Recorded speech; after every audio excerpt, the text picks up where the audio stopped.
შემზარავი ისტორიები ციხეებიდან ვაჭრობდნენ თუ არა პატიმრების შინაგანი ორგანოებით პროკურატურაში გამოძიება დაიწყო. სამართალდამცავებს ეჭვი მას შემდეგ გაუჩნდათ, რაც გაირკვა, რომ გარდაცვლილი მსჯავრდებულების უმრავლესობას ორგანოები ამოჭრილი ჰქონდა.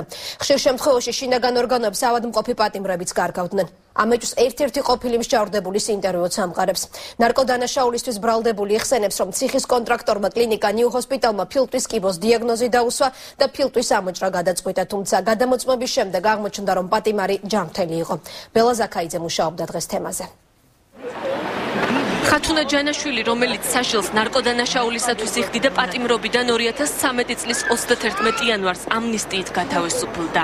გათავისუფლებამდე 8 თვის განმავლობაში ქალთა დაწესებულების ექიმები არწმუნებდნენ, რომ კიბოთი იყო დაავადებული. 2012 წლის 3 სექტემბერს ნაცმოძრაობის მაშინდელი დეპუტატის კახა ოქრიაშვილის კუთვნილ პსპ-ს კლინიკაში ნიუ ჰოსპიტალში გადაიყვანეს, სადაც უთხრეს, რომ სასწრაფოდ ფილტვი უნდა ამოეკვეთათ. თია ჭინჭარაულმა, ჩვენმა მთავარმა ექიმმა, სასჯელასრულების მთავარმა ექიმმა გამიყვანა გამოკლებაზე ნიუ ჰოსპიტალში, სადაც მოულოდნელად მეუნებიან, რომ ხათუნა, შენ გაქვს ფილტვის კიბო და უნდა გაგიკეთოთ ოპერაცია. ხათუნა ჯანაშვილმა ციხის ექიმებისა და ნიუ ჰოსპიტალის მედპერსონალის დასკვნის სისწორეში ეჭვი შეიტანა. შინაგანი ორგანოს ამოჭრაზე არ დათანხმდა. დიაგნოზის სხვა 4 კლინიკაში, მათ შორის ონკოლოგიურში გადაამოწმა. აღმოჩნდა, რომ კიბო არ ჰქონდა და არანაირ ოპერაციას არ საჭიროებდა. ჩვენ თავარი ექიმი არ ყოლია, რაც იტყოდა ნიუ ჰოსპიტალი, რომ ამ პაციენტს თუ ჯავდებულს ჭირს, აი ეს დიაგნოზი ყველაფერს სვავდა ნიუ ჰოსპიტალის თავარი ექიმი. თავარია მათ ფული გაეცოცხლებინა. პატიმრებით ეშოვათ ფული. 3 სექტემბერს აღმოჩნდა, რომ არც პატრონმა, არც თვითონ პაციენტმა წარმოდგენა რო არ ქონდა, შეყავდათ პირდაპირ საოპერაციოში. პირდაპირ იყო გამზადებული საოპერაციო და შეყავდათ საოპერაციოში ფილტვის ბიოფსია. მსჯავრდებულმა არასწორი დიაგნოზის გამო სასჯელახსრულების სამინისტროს გენინსპექციასაც მიმართა. საკითხის შესწავლის შემდეგ ქალთა დაწესებულების ექიმი თია ჭინჭარაული სამსახურიდან გაათავისუფლეს.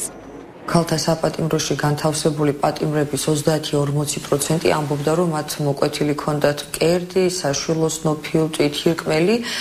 ისინი არ იყვნენ დარწმუნებულები იმაში, რომ მათ რეალურად ესაჭიროებოდათ აღნიშნული ოპერაციების გაკეთება. მათ აიძულებდნენ, რომ ეს ოპერაცია გაეკეთებინათ მაინც და მაინც ნიუ ჰოსპიტალში. გაზეთ რეზონანსის ცნობით, მთავარი პროკურატურა პატიმრების შინაგანი ორგანოებით ვაჭრობის საქმეს იძიებს.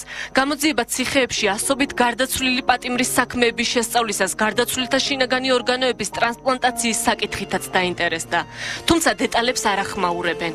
საქართველოს მთავარ პროკურატურაში შემოსულია ინფორმაცია, თუ რა სახის ამ ეტაპზე ამის დაკონკრეტების უფლება არ მაქვს, რადგან მიმდინარეობს გამოძიება და გამოძიების ინტერესიდან გამომდინარე საქმის დეტალებზე ვერ ვისაუბრებთ, მაგრამ შემოსული ინფორმაციის საფუძველზე დაიწყო გამოძიება. სასამართლო სამედიცინო ექსპერტი ამბობს, რომ ფილტვის ტრანსპლანტაცია საქართველოში იშვიათად კეთდება. ძირითადად გავრცელებულია თირკმლის, თვალის რქოვანას, ღვიძლის და ძვლის ტრანსპლანტაცია. შინაგანი ორგანოების საზღვარგარეთ გატანა კი აკრძალულია. ადგილი უნდა ქონდეს კრიმინალს, თუ ასეთ ქმედებებს ადგილი, ასე თქვათ, რეალურად ქონდა და ამას მეგონი პროკურატურა დაადგენს. ნიუ ჰოსპიტალთან სასჯელახსრულების სამინისტროს ხელშეკრულება 2 თვის წინ დასრულდა. მანამდე პატიმრები ოპერაციის გასაკეთებლად ამ კლინიკაში გადაჰყავდათ. ნიუ ჰოსპიტალის დირექტორის მოადგილემ ასმათ თოფურიამ კომენტარის გაკეთება არ ისურვა. კლინიკაში მეცხრე არხის მისვლას კი ხელმძღვანელების აგრესია მოჰყვა. პატიმრები თქვენს კლინიკას ადანაშაულებენ არასწორ დიაგნოზებში და ასევე ოპერაციები რო საკმაოდ ძვირი ღირდა და თუ შეგიძლიათ რომ კომენტარი გააკეთოთ. მთავარი პროკურატურა მიმდინარე გამოძიების შესახებ დასკვნას უახლოეს მომავალში გამოაქვეყნებს.